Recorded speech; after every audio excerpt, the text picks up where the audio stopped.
আসসালামু আলাইকুম। আমি সিডনি থেকে বলছি।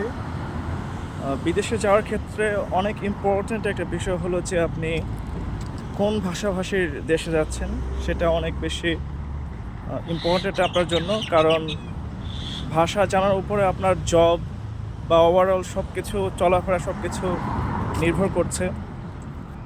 আপনি এমন একটা দেশে গেলেন যে দেশের ল্যাঙ্গুয়েজ সম্পর্কে আপনার তেমন একটা ধারণা নেই। উদাহরণস্বরূপ আমরা বলতে পারি যে ফিনিশ ভাষা বা সুইডিশ ভাষা, এই দেশগুলোর ভাষা সম্পর্কে আমরা খুব বেশি পরিচিত না।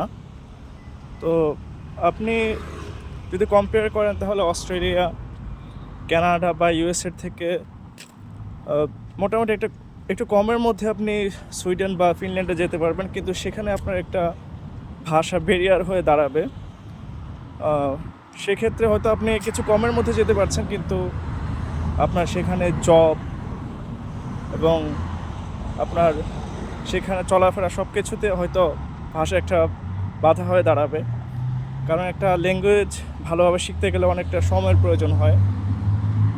সেক্ষেত্রে আপনার এই অনুযায়ী প্ল্যান করা উচিত যে আপনি কম বাজেটের মধ্যে কোনো একটা দেশে গেলেন, সেখানে আপনার ভাষাটা কীরূপ আপনার বেরিয়ার হয়ে দাঁড়াবে। সেক্ষেত্রে আপনি অস্ট্রেলিয়া বা কানাডা বা ইউএসএ প্রিফার করতে পারেন। কারণ যদিও আপনি একটু বেশি বাজেটের মধ্যে এইসব দেশে আসতে হবে, কিন্তু সেক্ষেত্রে আপনার হয়তো ওভারঅল ভাষার যে ব্যারিয়ারটা সেটা থাকবে না। জব বা অন্য সব কিছুর ক্ষেত্রে হয়তো আপনি ইজিলি এখানে সার্ভাইভ করতে পারবেন।